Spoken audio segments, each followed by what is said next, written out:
What's happening, y'all? Welcome inside the Fantasy Stock Exchange. Bush coming at you solo today to break down a two-round Dynasty rookie mock draft with landing spots. We're going to be doing this in superflex format as we usually do. Comment down below if you guys want to see a one quarterback one anytime soon. But basically, we're going through Luke Easterling of the Draft Wire's three-round mock draft and breaking down how we would dissect this in a rookie mock draft for dynasty purposes if this did in fact happen in the real life NFL draft. We've done a couple of these so far. You guys seem to really enjoy them. They're a lot of good practice, a lot of fun. So let's get right into it.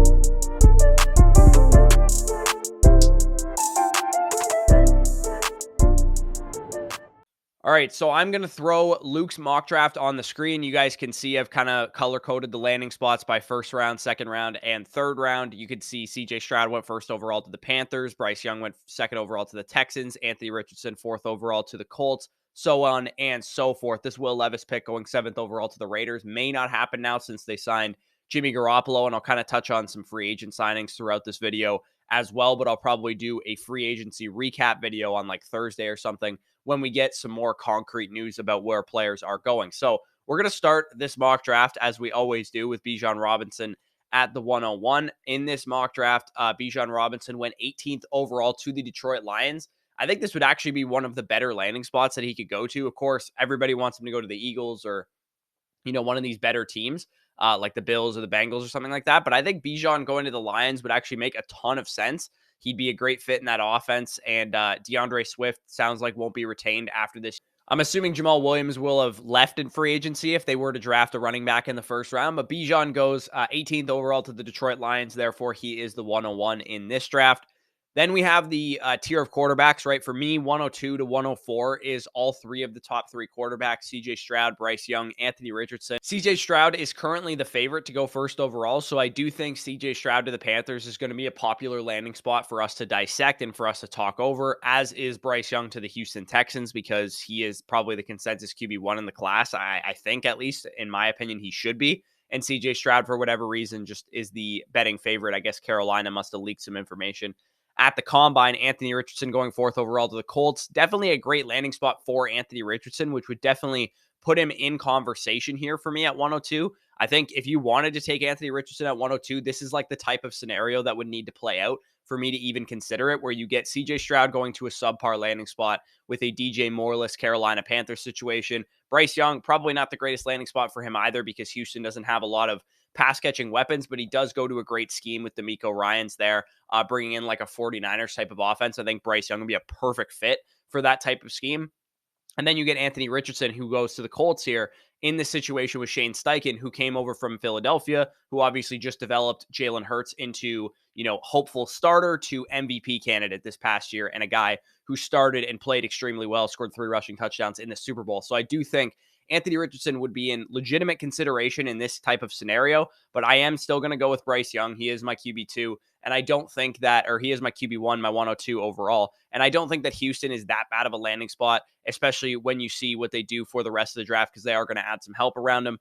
But let's see, the 103 here to me would be Anthony Richardson. Like I said, I think Anthony Richardson is a great fit in Indianapolis. I broke down Anthony Richardson's tail of the tape a couple days ago, if you guys want to go and check that out. And basically, I talked about the ideal landing spots for Anthony Richardson being a place that would know how to utilize a quarterback like him, and also potentially a place where he could go and start. He probably would be pressured to start right away in Indianapolis unless they go out and sign like a Jacoby Brissett in the next couple of days. But I think Anthony Richardson going to Indianapolis would be a great situation, because they know how to help a quarterback rely on his legs while he's developing as a passer, like we saw with Jalen Hurts in Philadelphia last year. Maybe not so much this past year, but in 2021, we saw Jalen Hurts really rely on his legs and be one of those quarterbacks that is going to run his way out of trouble while he learns to pass. And that's kind of what we saw, and I think Anthony Richardson could do the same. So the next pick here is 104, CJ Stroud to the Carolina Panthers. So again, this top tier for me is Bijan Robinson and the 3 quarterbacks. I don't really see many scenarios playing out in which it doesn't end that way. When I get into my actual rookie draft, I am going to prioritize these top quarterbacks highly, because I do think they're good prospects. In Anthony Richardson's case, he's not that great of a prospect, but he's such a good rushing prospect that he could overcome some passing deficiencies at the next level. So then we get into this next tier, right? And I talked about it with Danny on the Superflex rookie rankings updates post combine, that this tier is more of your like skill position players outside of Bijan Robinson, right? Jahmyr Gibbs, JSN, Jordan Addison. You could probably throw Will Levis and Quentin Johnston into this territory as well. Let's go over the landing spots for those players. At 105, we could go a number of different directions. Jordan Addison went to the New York Giants at 25th overall. I think that is a phenomenal landing spot for Jordan Addison and his skill set. He needs to go to a team that has an ability for a 3-level threat to develop. Darius Slayton's a free agent, so Jordan Addison would make a lot of sense there. Jaxon Smith-Njigba goes to the Los Angeles Chargers, which is an awesome landing spot for him because we know Keenan Allen, little long in the tooth, he could be out of there in a couple of years. If not by, mid-season next year, he's dealing with an injury again. JSN could take over as the permanent full-time slot in an offense playing with a quarterback like Justin Herbert. That would be awesome, awesome news for him. And then we get Jahmyr Gibbs, who actually slid outside of the first round. He went 40th overall to the New Orleans Saints, which I think would be a good landing spot for him. We don't know exactly what Alvin Kamara's situation is this year, how he's going to, play with that team, if he's going to get cut, if he's going to get traded, whatever the case is. I think this would kind of signal the fact that his time in New Orleans is coming to an end. But I do think of the three that I just talked about, he has the worst landing spot, the worst draft capital being a second-round pick. So I'm going to favor the wide receivers. You guys hear me talk about Jordan Addison over JSN all the time. I am going to go actually with Jaxon Smith-Njigba with this pick because I do think, that Chargers landing spot is just so gorgeous, right? 21st overall draft capital. He went slightly ahead of Jordan Addison in the draft in this scenario. And he goes to a situation where he can play with a, long-term, stable, insulated situation with a top 5, top 10 quarterback in the NFL with Justin Herbert. So I love that landing spot for JSN. Again, Jordan Addison versus JSN. It's going to come down to landing spot and draft capital because I think both of these guys are, mid-first, late first round talents at wide receiver. For me, they're like, wide receiver 4 to 5 over the last couple years. Chase, Devontae Smith, Drake London, and Garrett Wilson were better prospects in my opinion. But right after those guys, I think JSN and Jordan Addison kind of slot in for me. So 105 is JSN. 106 will be Jordan Addison. Like I said, they need a 3-level threat. They need a target hog as well in New York. They just re-signed Sterling Shepard, who's been productive for them. Wan'Dale Robinson's coming off of an ACL tear. Saquon Barkley playing on the franchise tag. And they have Daniel Jones now locked down for a couple years. I think Jordan Addison will be a great fit for this offense. He's the one thing that they're kind of missing. Darius Slayton, in theory, was the like field stretcher, downfield type of role. But Jordan Addison just does that at a much higher level. And I know he only ran 4.49, but it's really the route running that he possesses downfield that makes him so dangerous in the deep area of the field, not necessarily pure straight line speed like a guy like Jalen Hyatt might give you. So, like I said, 107 to me would probably come down to Jahmyr Gibbs, or potentially you dip into the next tier if those guys have great landing spots. I think depending on team construction, you could definitely dangle the carrot to your league mates and be like, hey, 107, come get Jahmyr Gibbs, come get Will Levis, who got 7th overall draft capital. You could definitely do that in a real rookie draft. Obviously, there's no trades in this scenario because I'm just drafting the players. To me, I am going to go with Jahmyr Gibbs, but definitely some consideration given to Will Levis there going 7th overall to the Las Vegas Raiders, and also Quentin Johnston going 22nd to the Baltimore Ravens. Again, we don't love the Baltimore Ravens landing spot for a wide receiver, but it's very possible that, Lamar Jackson's not long for that situation. They don't have Greg Roman anymore. So I think people, the second they see a wide receiver go to the Baltimore Ravens, they're ready to just say, oh, fade him. He's terrible. He plays for the Ravens. There's no way he's going to be fantasy relevant. But there's a lot that could change about that situation. So I'm going to go with Jahmyr Gibbs here. Again, 40th overall draft capital to the New Orleans Saints would be a pretty good landing spot for him, knowing that Alvin Kamara is, 27 years old. He's had some, legal issues flaring up. He's probably going to get suspended. And if he does get suspended, it's possible that they actually cut bait with him or try and trade him or whatever the case is. So that would be my pick there at 107. Like I said earlier, this next tier of players for me would come down to Will Levis, who got high draft capital. Again, I'm not going to let him slide too far, even though I'm not a huge fan of Will Levis's game. He's still a quarterback. He's still going to be a top 20 dynasty quarterback from day one. He's still going to be insulated some value because he plays quarterback and because he's still young. Then we have Quentin Johnston, who went to the Baltimore Ravens. Jalen Hyatt also went to the Buffalo Bills. Great landing spot for him. Obviously, he can just kind of take over the Gabe Davis role and just be a pure field stretcher. Dalton Kincaid went 15th overall to the Packers. We also saw Michael Mayer go 41st overall to the Seattle Seahawks. Josh Downs, 39th overall to the Carolina Panthers.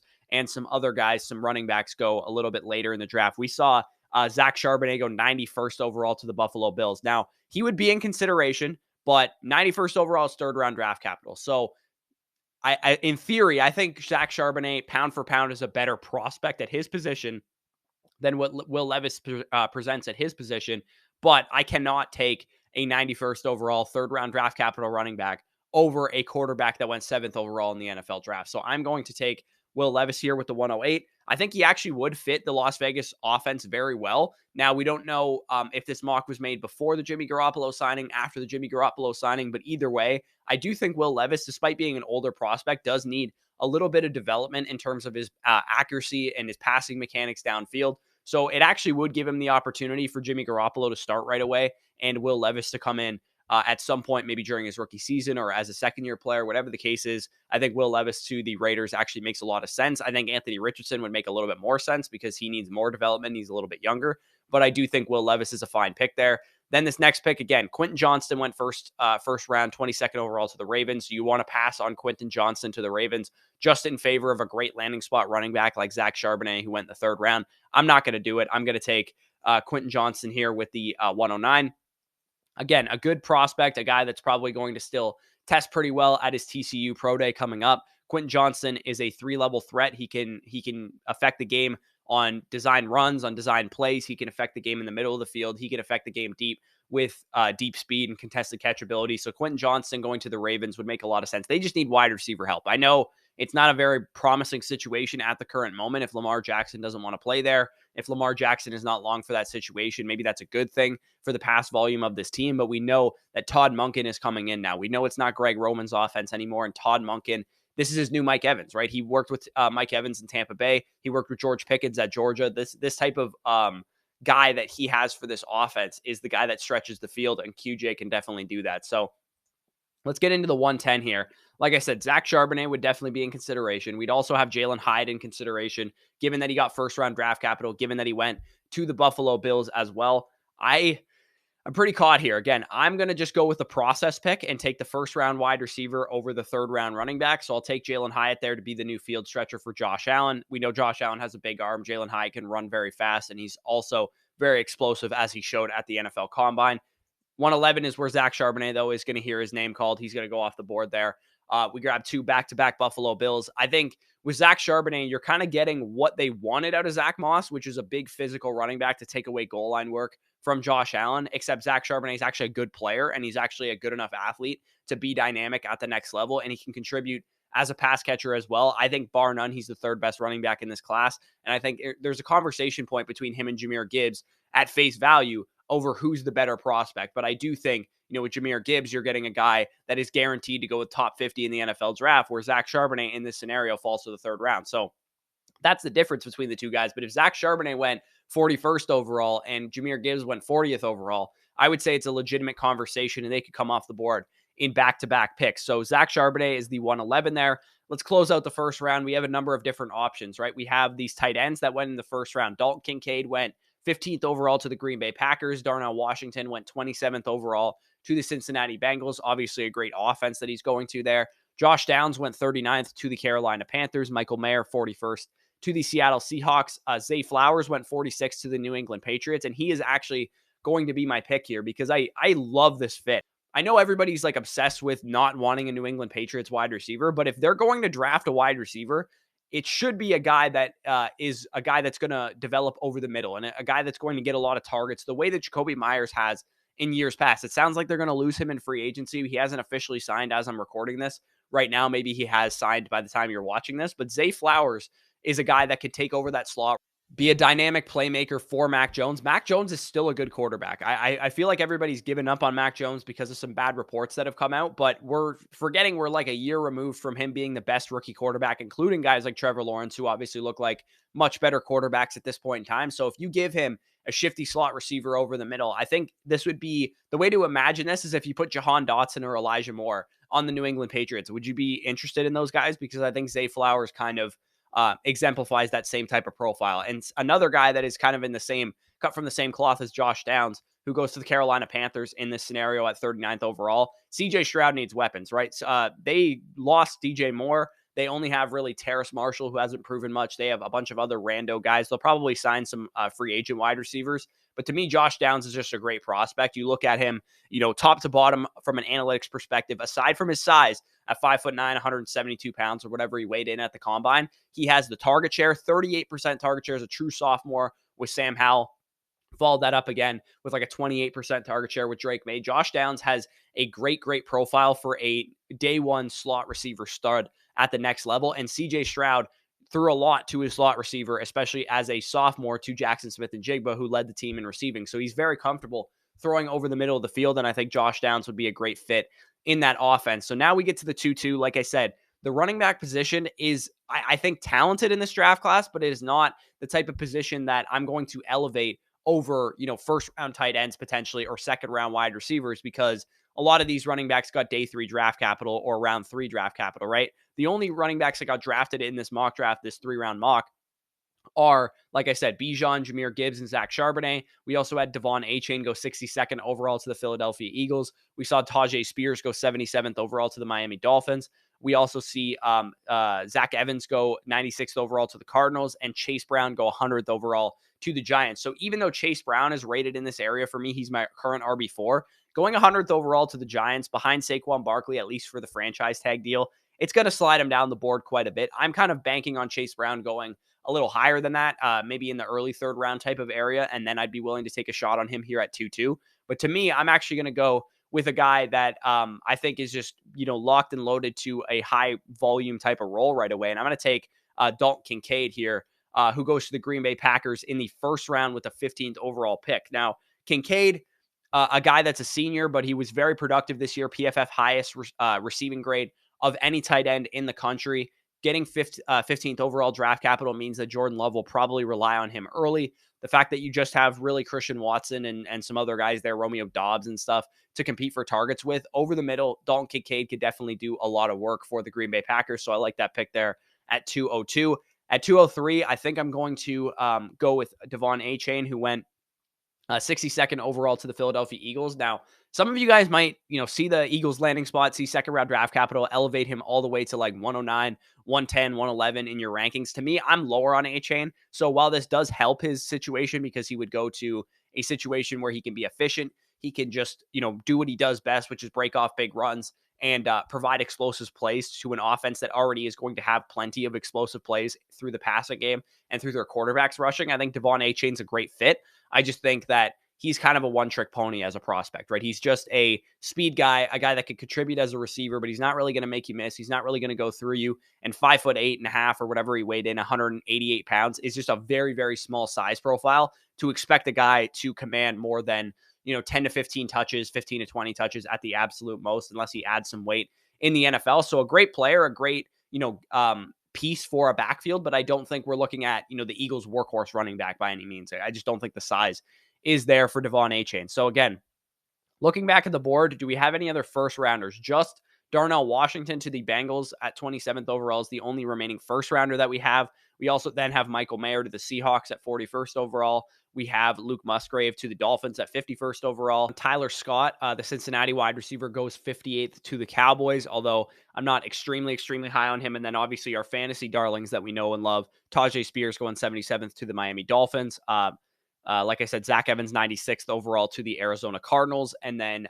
Chase Brown 100th overall to the New York Giants. So for me, I'm probably just going to lean on the first round draft capital again. Go with Darnell Washington here as a guy that I think would step into at least a day one like starter role because of what he presents as a blocker, but a guy that needs to develop as a pass catcher. So probably the type of guy that you draft for like a rebuilding team here at the 2-4. Maybe you get him to slide a little bit because he's a tight end and people kind of know that about him, that he needs to develop a little bit. But going to the Bengals offense, if he were to develop into a seam stretcher for them, he could have awesome spike week potential, especially if you guys play in like best ball dynasty leagues or whatever the case is. So I'll probably just grab another tight end right here again with Michael Mayer, who I still believe is the best tight end in the class, especially given his production profile and what he kind of presented to us at Notre Dame. Didn't test like the greatest athlete, and that might hurt his draft capital like it does here, where he slides into the second round when I think he's clearly a first round talent. So that hurts him a little bit. I'll take the 2 first round tight ends ahead of a second round tight end, but that's pretty much the only scenario in which Michael Mayer does not end up as my tight end 1. If he goes in the first round, he's going to be my tight end 1.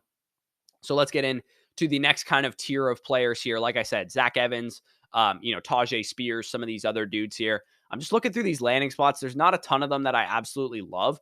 I'm going to go with Tajay Spears, I think, to the Miami Dolphins. We're hearing a lot of rumblings that they might be in on, Miles Sanders in free agency. They might be in on some of these other running backs, David Montgomery potentially in free agency. But if they don't grab a running back, or if they grab maybe just a cheap veteran or something like that, Tajay Spears does make a lot of sense for their offense. He's the one cut and go type of runner, very elusive, can contribute out of the backfield. They probably pair him with some kind of like early down grinder.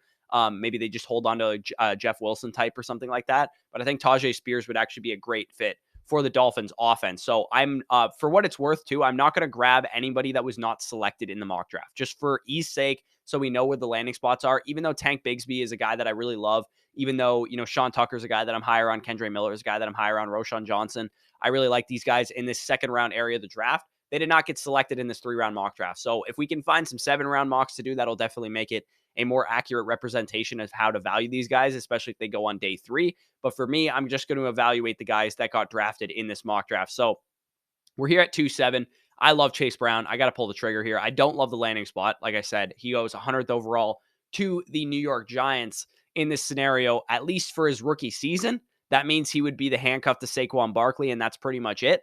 But, come his second season, maybe Saquon moves on in free agency, whatever the case is. Maybe they tag and trade him at the deadline if they're struggling to get some wins or whatever. I love Chase Brown. I think he can be a starting back in the NFL, and I think he can be a moderate 3-down back. I think he can be like what Elijah Mitchell gave you his rookie season, or whatever the case is. You want to look at your average, like good on all 3 downs type of running backs, like a David Montgomery type or something like that. I think Chase Brown can be that in the NFL. And I think he proved that at Illinois. And I think he proved that at the combine, that he's more than that, at least as an athlete. So looking on the board right now, again, the board's pretty much dried up in the second round outside of 51st overall Luke Musgrave.